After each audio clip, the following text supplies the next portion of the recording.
इस कार्यक्रम के प्रायोजक हैं कृषि एवं किसान कल्याण मंत्रालय, भारत सरकार। हर जोखिम से निकल कर फसल आए, सुरक्षित हो जाए। फसल बीमा से हर किसान अब आत्मनिर्भर हो जाए। संकट के समय प्रधानमंत्री फसल बीमा योजना किसानों के लिए वरदान है। अब सूखा पड़े या बाढ़ आ जाए, कोई डर नहीं। अब ओले पड़े या कीट पतंगे फसल खा जाएं, कोई फिक्र नहीं, क्योंकि हमने लिया है प्रधानमंत्री फसल बीमा।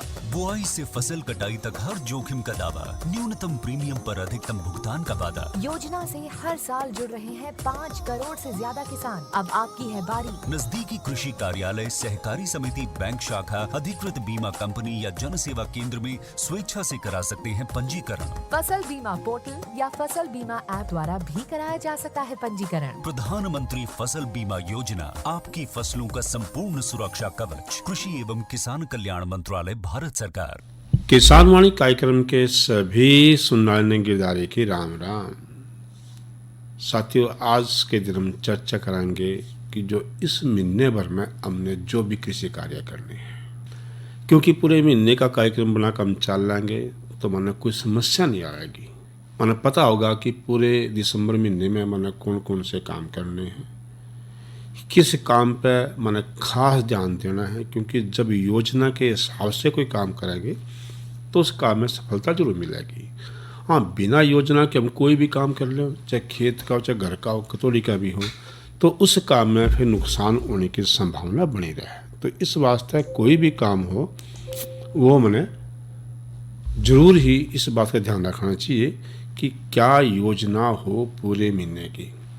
तो इस कड़ी में जो आज हम चर्चा करेंगे कि सबसे पहले गेहूं के ऊपर, कि जिन साथियों ने अब तक गेहूं नहीं बोई है वो इस महीने के 15 तारीख तक गेहूं की बिजाई कर लें। वो तो लंबे समय तक चलेगी, लेकिन जो मुख्य समय रहेगा वो 15 तारीख तक कर लें।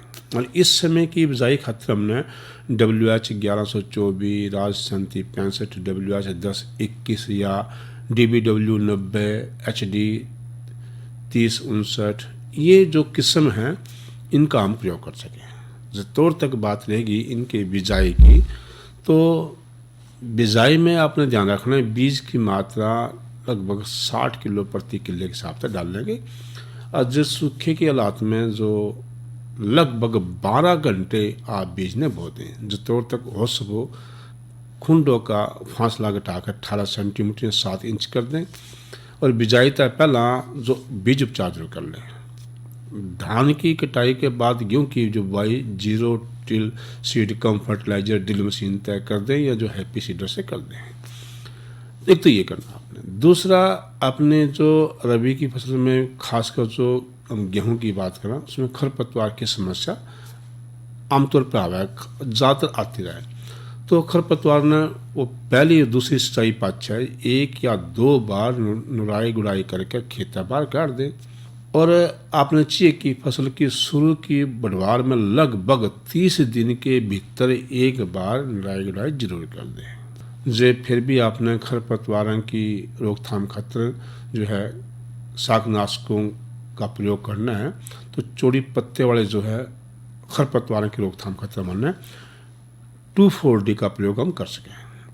जो तौर तक रही इसकी मात्रा की बात, तो 250 ग्राम 2,4-D यानी सोडियम साल्ट 80% मान, या एलग्रिप 8 ग्राम, कोई सी भी एक मात्रा आप ले उसको हट के फिर बता दिया कि 250 ग्राम 2,4-D जो है सोडियम साल्ट 80% वाला, या फिर 300 मिलीलीटर जो है 2,4-D एस्टर 34.6% वाला, या फिर आप एलग्रिप जो है 8 ग्राम, उस कोई सा भी एक लेकर 250 लीटर पानी मिलाकर प्रति किले के हिसाब से उसका छिड़काव कर सकते। रही खेत में जो है मालवा, जंगली पालक, हिंडखुरी व अन्य चोटी वाले जो खरपतवार हैं, तो इनके नियंत्रण खातिर माना जो है कार्बेंडाजोल इथाइल, जिन्हें एफिनिटी हमको 40% DF, उसकी मात्रा हम 20 ग्राम ले सकें प्रति किले के हिसाब से, और उसका भी हम प्रयोग कर सकें। तो इस तरह से जब हम इसका प्रयोग करेंगे तो मैंने वही 200 से लेकर 250 लीटर पानी मिलाकर उसका छिड़काव कर सकें। तो इसमें नियम ये काम भी कर सकें ताकि आपकी जो फसल है वो खरपतवारों से बच सके। रही कणकी की जंगली जई की बात करें तो इनकी रोकथाम खतरे में आइसोप्रोटान जो है 50% घुलनशील पाउडर, जो टालकान, टायरस, ग्रेमिनान, नोसिलोन जो है, एक्सामार, तो ये जो भी हैं ये इनको बिजाई के 30 से 35 दिन पाछा है 800 ग्राम जो है दवाई आप प्रति किले के हिसाब से ले सकें और 250 लीटर पानी में हम लेकर प्रति किले के हिसाब से उसका छिड़काव कर देंगे तो इन खरपतवारों से जो है आपकी फसल का बचाव हो जाएगा। तो इस बात का भी माने ध्यान रखना है। जितों तक इस महीने में और कौन कौन से काम करने हैं उनकी चर्चा करेंगे, लेकिन इसके बाद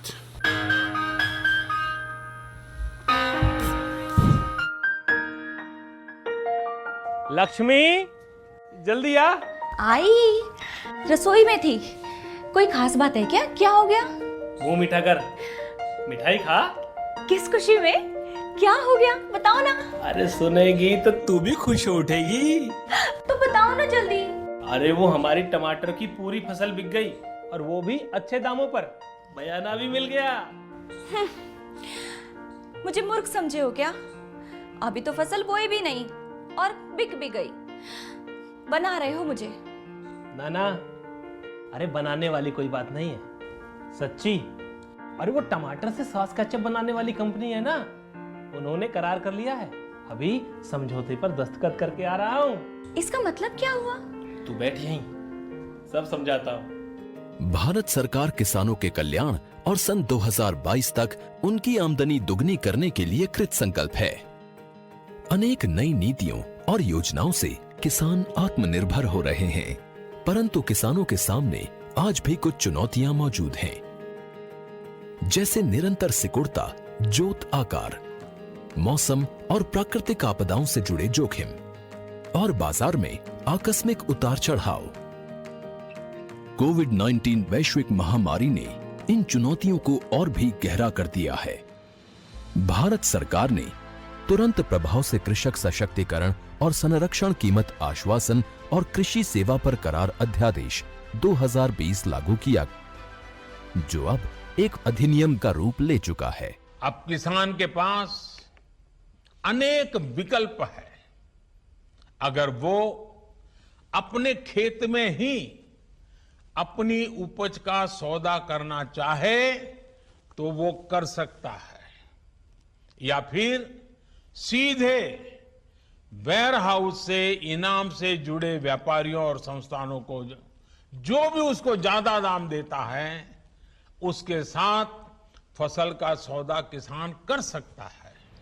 इस अधिनियम के अनुसार अब किसान उपज से खाद्य उत्पाद बनाने वाले प्रोसेसर्स, व्यावसायिक कंपनियों, थोक और फुटकर विक्रेताओं और निर्यातकों आदि से कृषि उपज की बिक्री के लिए सीधे करार या व्यावसायिक समझौता कर सकेंगे। ये करार फसल की बुआई से पहले भी हो सकता है। उपज की बिक्री का करार हो जाने के बाद किसानों को निर्धारित दाम पाने की गारंटी मिलेगी। उन्हें करार में बांधा नहीं जा सकेगा। वे बिना किसी पेनल्टी के करार से निकलने को स्वतंत्र होंगे। करार सिर्फ किसानों की फसलों का होगा, जमीन का नहीं। इसलिए जमीन की बिक्री, लीज और उसे गिरवी रखना पूरी तरह से मना है। आवश्यक कृषि आदानों यानी इनपुट्स उपलब्ध कराने की जिम्मेदारी करार करने वाले व्यक्ति या संस्थान की होगी।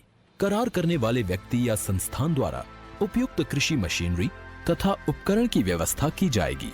समय समय पर किसान को तकनीकी मार्ग निर्देशन और सलाह उपलब्ध कराई जाएगी और फसल के जोखिम की पूरी या आंशिक जिम्मेदारी उठानी होगी। अधिनियम के अनुसार फसल की भली प्रकार से देखरेख, तुड़ाई या कटाई की जिम्मेदारी किसान की होगी। फसल उत्पादन के दौरान फसल पर किसान का मालिकाना हक बना रहेगा। फसल का बीमा कराया जाएगा और आवश्यकता होने पर किसान वित्तीय संस्थानों से ऋण भी ले सकेंगे। इस अधिनियम से कृषि उपज की गुणवत्ता में सुधार होगा, जिससे उत्पाद भी उन्नत स्तर के बनाए जा सकेंगे, जो विश्व बाजार के मानकों पर खरे उतरेंगे। एक सप्लाई चेन विकसित होगी जो भारतीय कृषि और किसानों की विश्व बाजार में पैठ बनाने में सहायक होगी।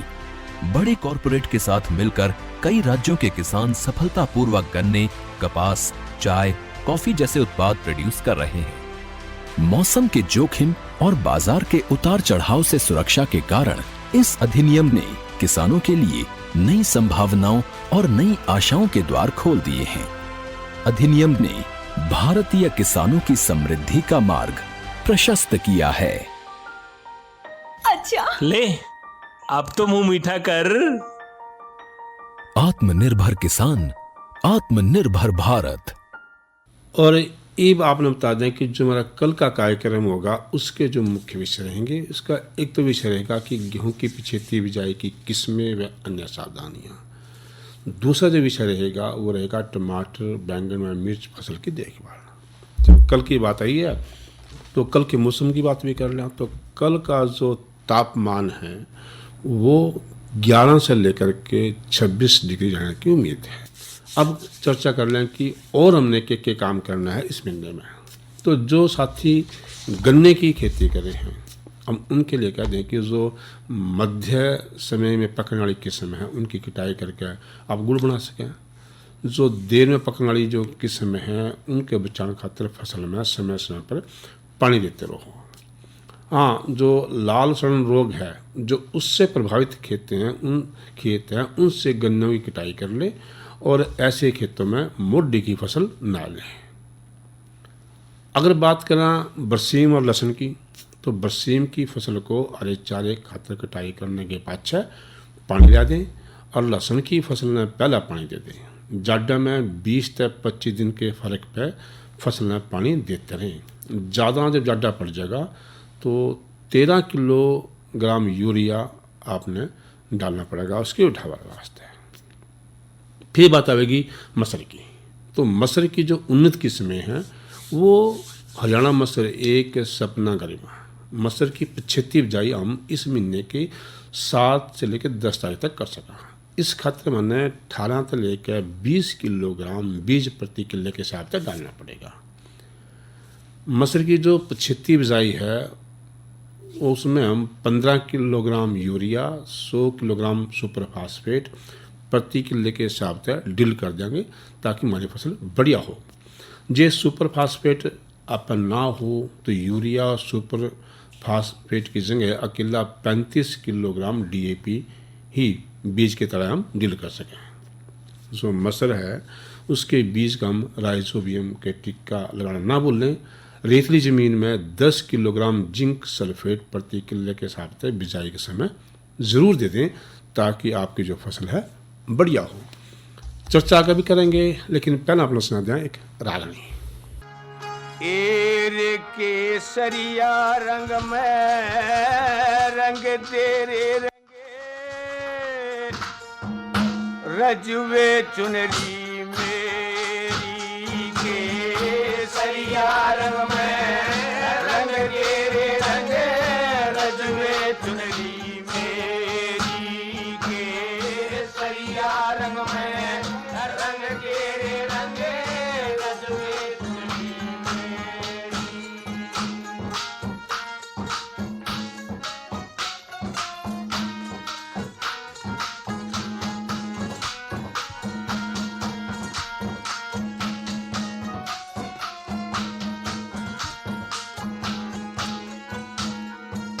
भाई एक किनारी पे दे दे शिव पार्वती का जोड़ा। एक किनारी पे दे दे शिव पार्वती का जोड़ा। भाई एक किनारी पे दे दे युस महाराणा का घोड़ा छोड़ा। पहले में आला ढंग तेरे रंगे रजवे चुनरी मेरी के सरिया रंग में रंग तेरे रंगे रजवे चुनरी मेरी सरिया रंग में रंग तेरे रंगे रजवे चुनरी मेरी।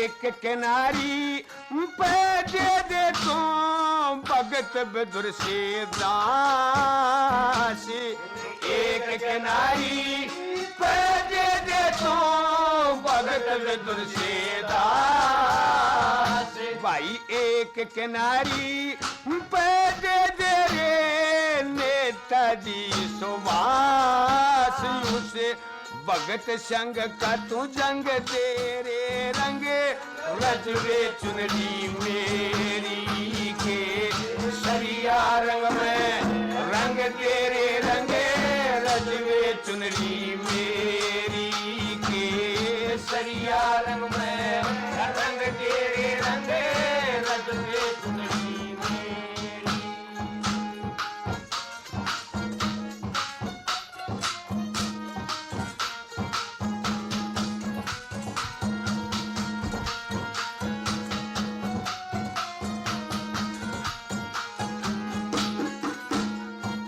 भाई एक किनारी पे दे तो तलक गोखले मोती, एक किनारी पे दे तो तलक गोखले मोती।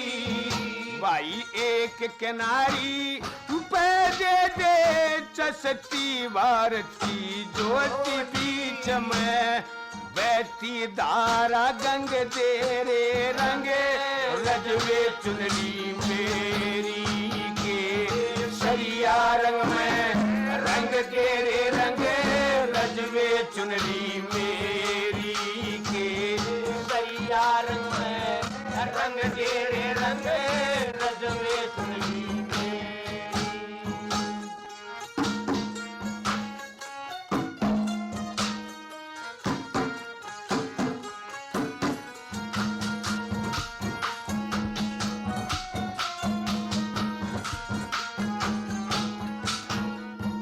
भाई एक किनारी पे दे तो पिछला वही जमाना, एक किनारी पे दे तो पिछला वही जमाना।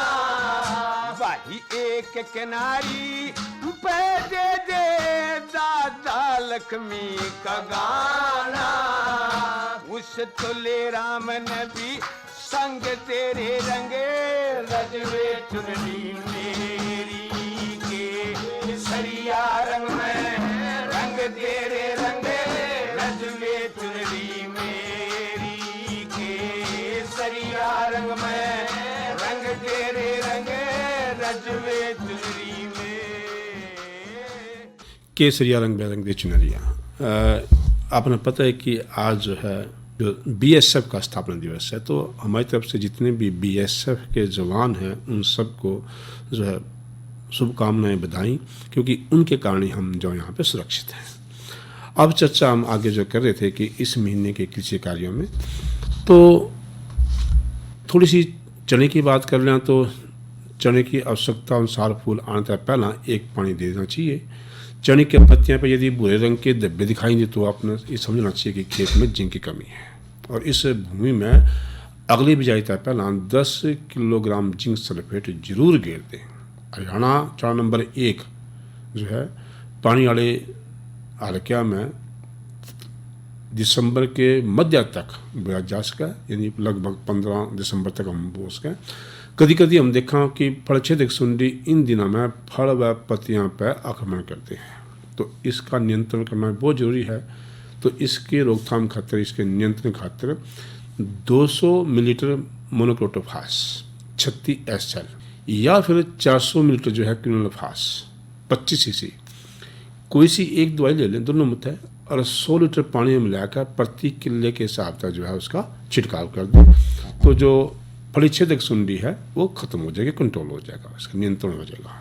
बात कर लें जो है इस महीने में तोरिया, सरसों, राय के बारे में क्या करना है, तो महीने के दूसरे पखवाड़े तक, यानी आपने जो 15 दिसंबर पर अच्छा है और अगले पखवाड़े तक जो पकी फसल है उसकी कटाई कर दे। समय पे जो मैंने सरसों राया बोई थी वो महीने के आखिर में पानी दे दे।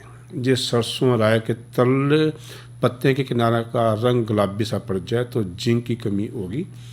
तो इस खातर 1 kilogram zinc sulphate 5 kilogram urea 200 litre पानी मिलाकर प्रति किले के हिसाब से हम फसल पर छिड़काव कर सकें। जब आपने लगा कि पत्तियां पे सफ़ेद फफोड़े से है तो इसका मतलब है कि इस बीमारी का बचाव खातर आपने 600 ग्राम डाइथेन M45 व लेकर और 250 तो लेकर 300 लीटर पानी में मिलाकर गुड़ बना लेंगे और प्रति किले के हिसाब से उसका छिड़काव कर देंगे।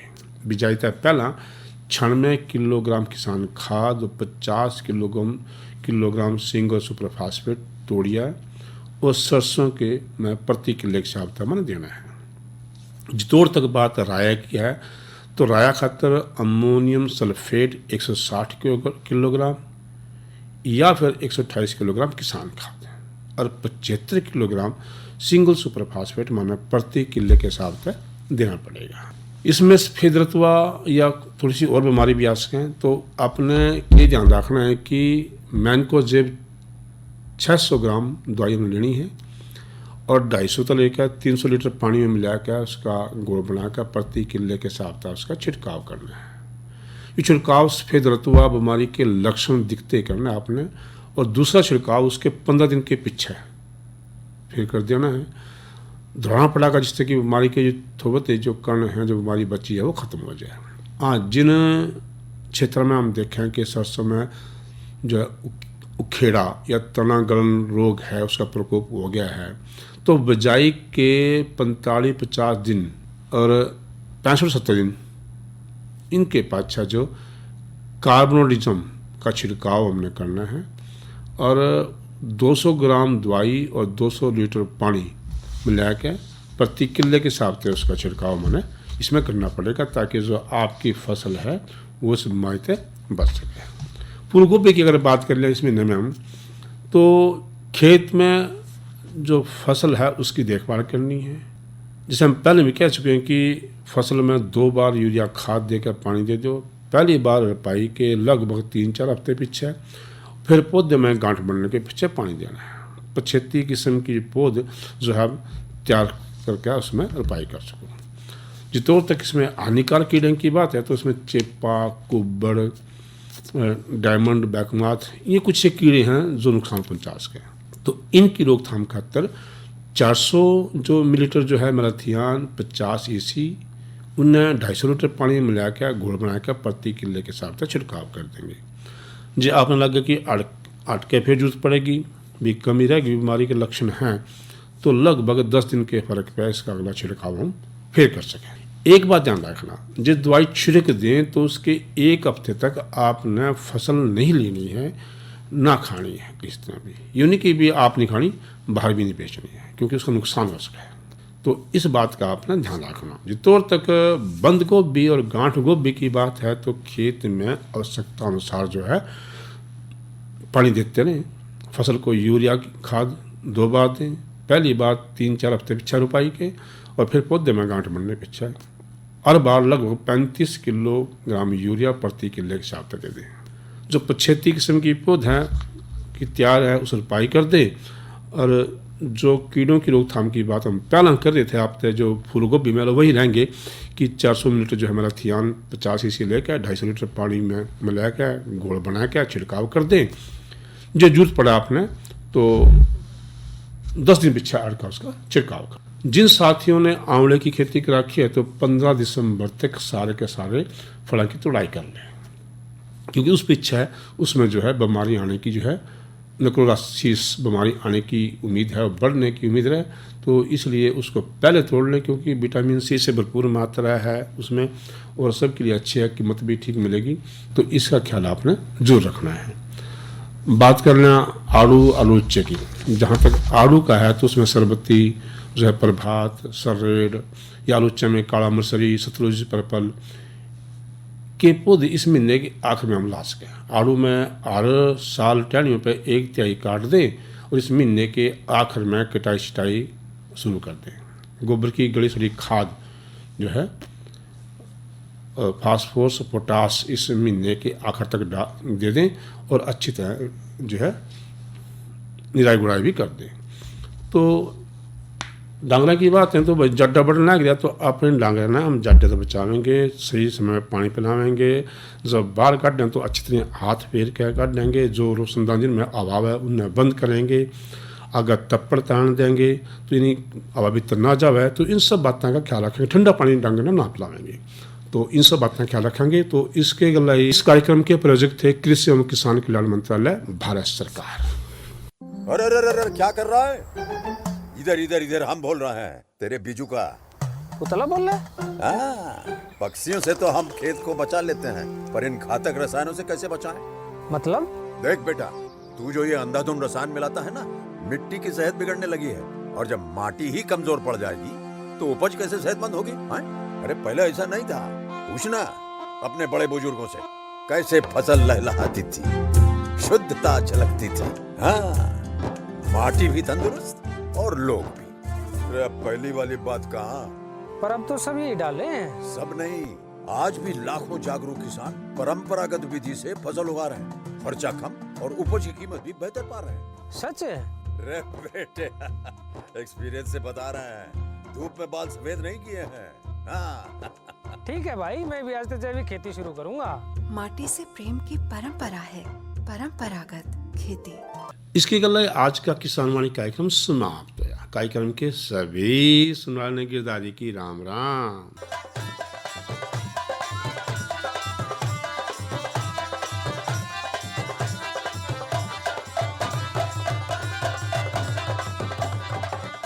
साथ में मिलेंगे कार्यक्रम ग्राम संसार में समाचारों के बाद।